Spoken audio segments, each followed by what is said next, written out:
Hello and welcome back to yet another meticulously inspiring episode of Smart Talks by Lincoln University of Business Management. My name is Aman Iqbal Ibrahim and I'll be your host for today's episode. Leadership, once a rigid and a top-down concept, is undergoing a profound transformation. The traditional hierarchies and command and control structures are making way for a more collaborative, inclusive and adaptive approach to leadership. The demands of the 21st century, with its technological advancements, global interconnectedness, and diverse workforces, require a new set of leadership skills and principles. And who better to guide us along this path than the wonderful Nicki Bedford? A dynamic business leader, founder, mentor, and presenter specializing in sales strategy and execution, Nicki's expertise lies in the driving business growth, from executing leadership roles in both startups and large companies. As the former head of region at BuzzFeed for Asia Pacific and vice president of commercial development at a Dubai-based social media startup, Nicki understands what it takes to build a thriving business.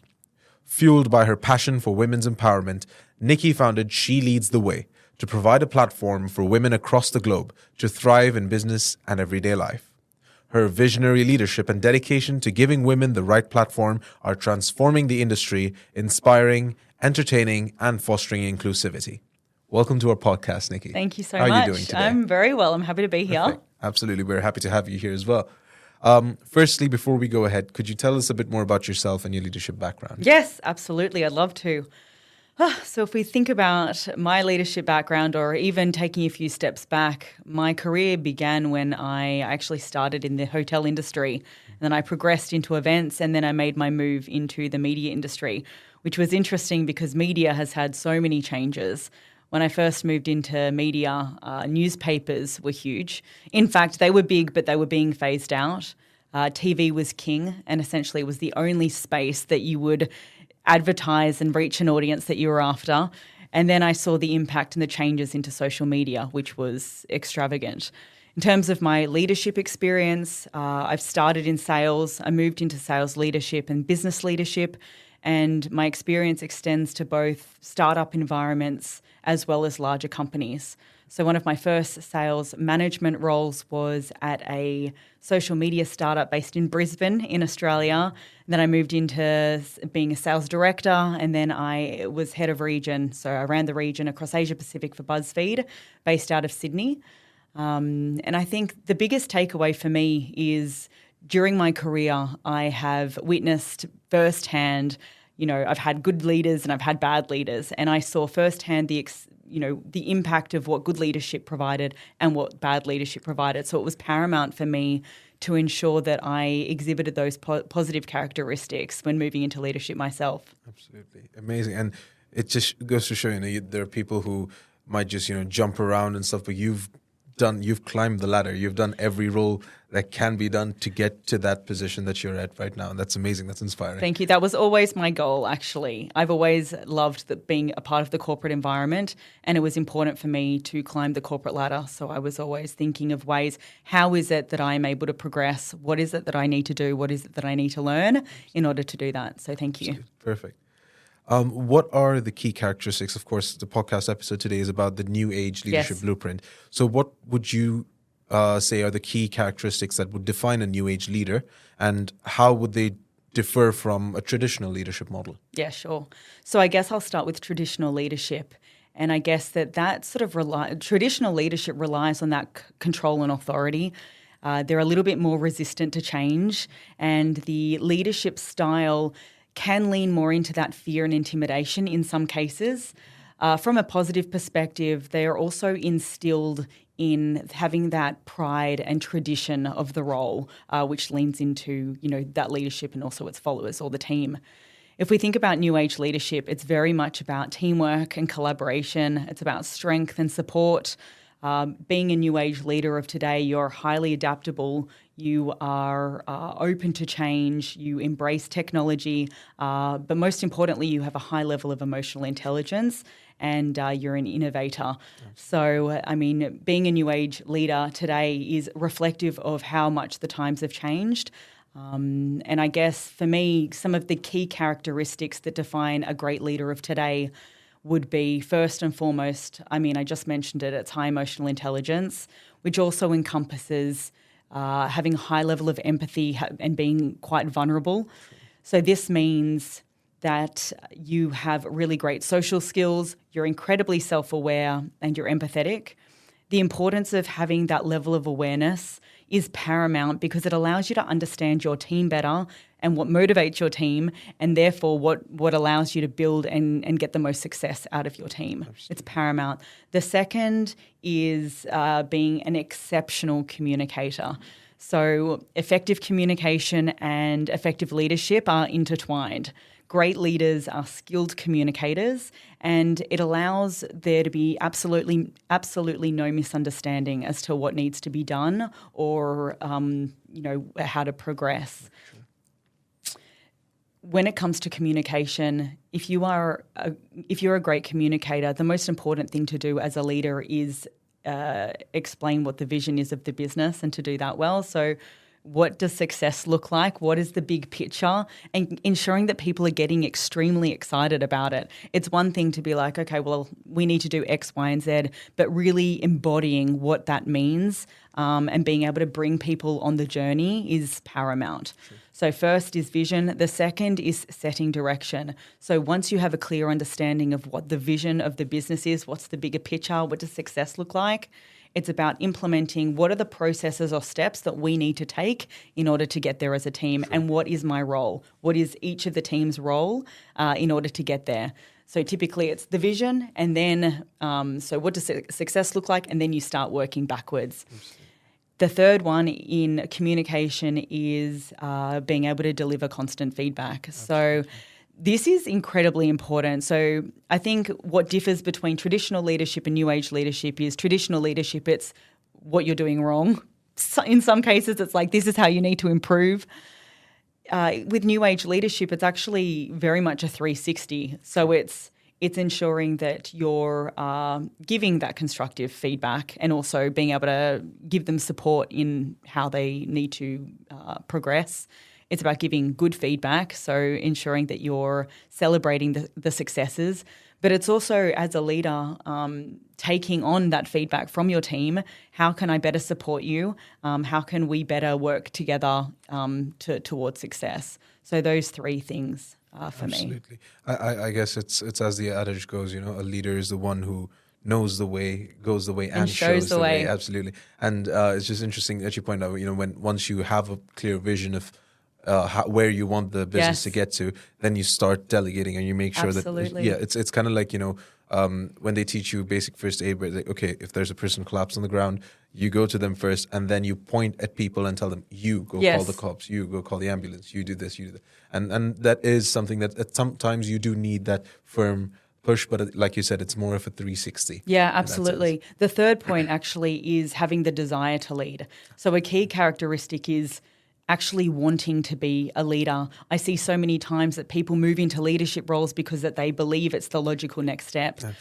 But being a leader carries with it such a huge responsibility. So if you don't like people, or if you don't like giving direction, or if you don't like having to have difficult conversations or making big decisions, then this really isn't the space for you.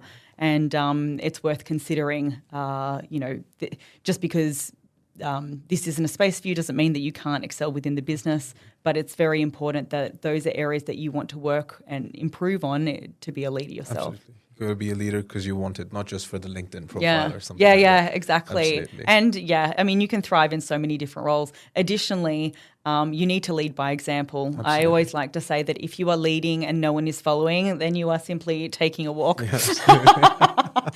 Very true, very true. Okay, so with respect to this new age leadership, could you share some practical strategies? You've told us what is needed.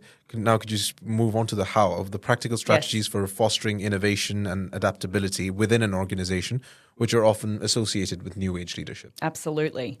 So being innovative and highly adaptable is paramount in the day of today. So if you're not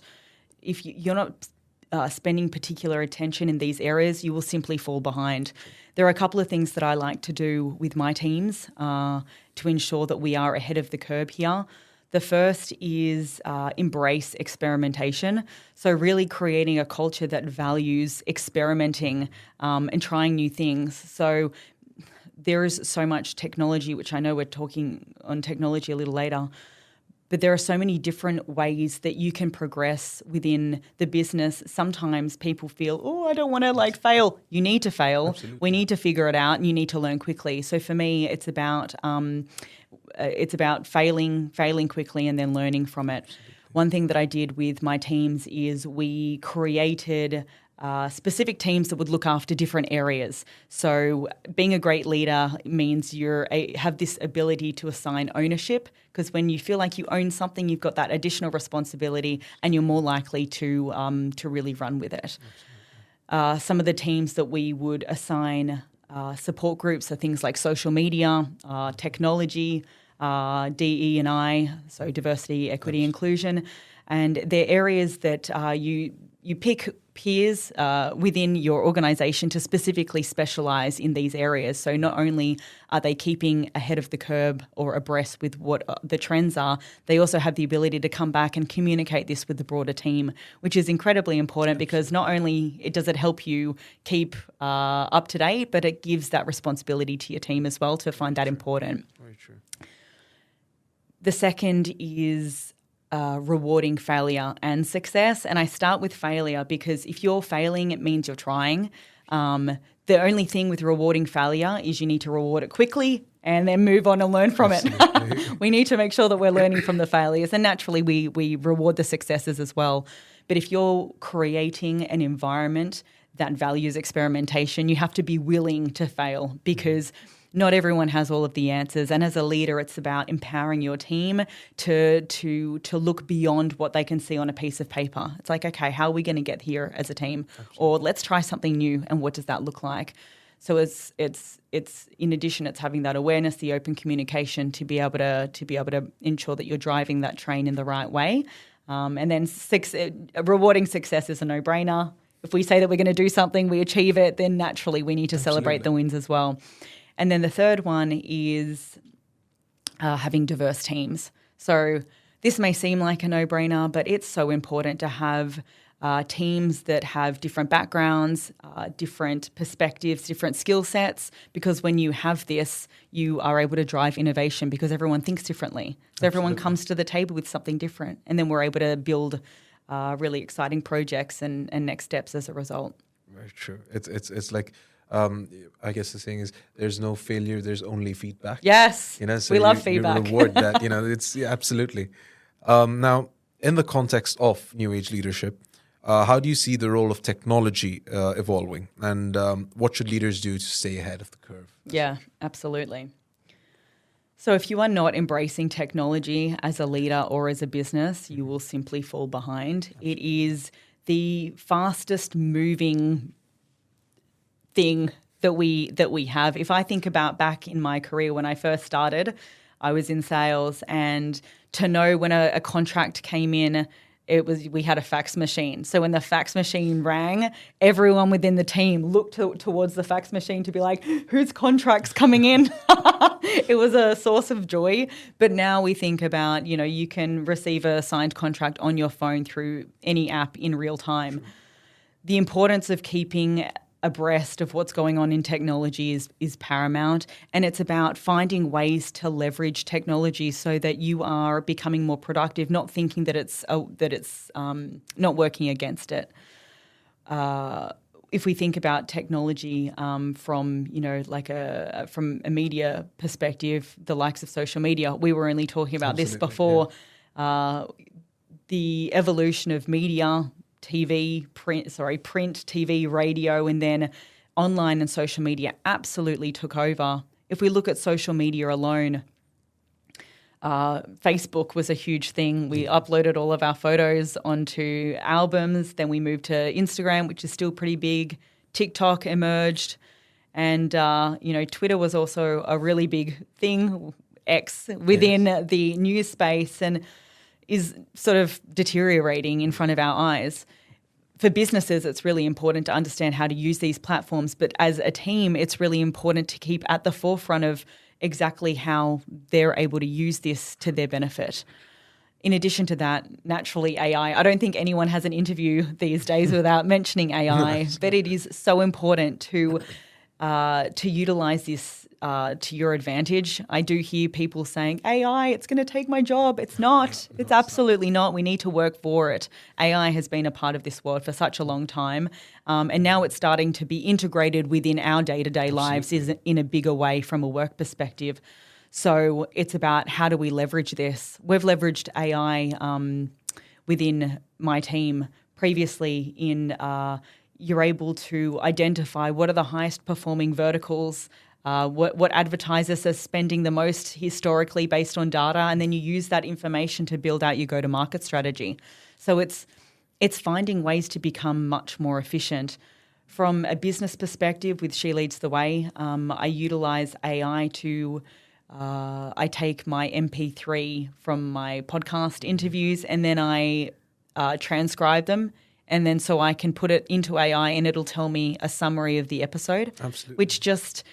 It's just about working smarter, not harder, because those are tasks that if something else is doing it, you're able to spend your time in more high-level strategy or take areas to take the business forward. So being able to communicate this and empower your team to utilize technology in the best way is the most important thing, and knowing that it is always going to evolve. It's always going to evolve. Absolutely. It's just it feels like, now we hear there's an AI for everything. And it was just yesterday I came across an AI app that counts your ums and ahs while you're speaking. Oh, gosh. And it records certain snippets of your speech and it gives you feedback. And it grades you on a scale of 1 to 100 on fluency, on ums and ahs and everything, So, and it's incredibly intuitive. So at this point, we've gotten an AI for everything. And like you said, people keep fearing that, AI is going to take our jobs. But if anything, AI is going to lead to more jobs. Yeah, it feels like, I because agree. they're still going to need people to make sure the AI is functioning properly, because AI is created by us in this sense, So absolutely, people don't need to worry about that. And absolutely, as you said, leaders, the new age leaders would be amiss if they didn't try to integrate AI into their projects and their businesses as such. So firstly, I need that app because sometimes I don't realize how many R's and ums I'm saying. But secondly, I completely agree. It is about being able to integrate that with the team. Very true. Now, with recent years, before, of course, there wasn't as much accessibility to resources such as LinkedIn, and it's basically Facebook but for your job. And in this case, as LinkedIn started growing more and more prominent, the concept of personal branding got more and more prominent, and in recent years, it's been as important as ever. Could you explain the importance of personal branding in leadership and provide some tips for aspiring leaders to build and maintain a strong personal brand? Yes, absolutely. So personal branding is so important, especially in new age leadership. Sure. Everything that you do, everything that you say, how you behave is a direct reflection of your personal brand. When you think about personal branding from a leadership perspective, it really helps you to drive additional trust and credibility of your own brand, but also the brand of the company that you're working for. So it is important. I speak to people about personal branding, and one of the things they say to me is, this has happened at work and this is how people see me and I think I'm just going to leave. Or they think that they're not able to change their personal brand, but actually with every conversation, with everything that you do is contributing to your personal brand. It is worth noting that everything that you're saying, you can help change your personal brand, but the way that people see you contributes to your reputation. So that is something that's worth noting. When it comes to your personal brand, it's so important these days because, there is just so much saturation. Mm-hmm. People believe or build trust with individuals now over companies. So if you're a business leader within a company, they'll likely Google you or search you first to see if you are someone that they want to do business with. But as a leader, it is just so important to ensure that you are on top of your personal brand so that you can ensure that you're essentially building out the reasons why people should know you. So whenever I work with people on personal branding, first of all, we start about what do you want to be known for? What are you here for? True. What is your niche? What is the topic that you want to be talking about? What do you want to educate people on? And then you have to think about what are the spaces that you need, where are the spaces that you need to show up? Well, first of all, it needs to be in the spaces that people are spending most of their time. Naturally, social media plays an incredible part of this. In the business world, it's a no-brainer that people should be showing up on LinkedIn, and it is becoming, or it is a great way for you to get your personal brand out there, as a minimum by creating articles that align with the topics that you're talking about. Providing value is incredibly important, but also mentioning, events that you're going to, collaborating with other people, commenting on other people's posts as well. Sure.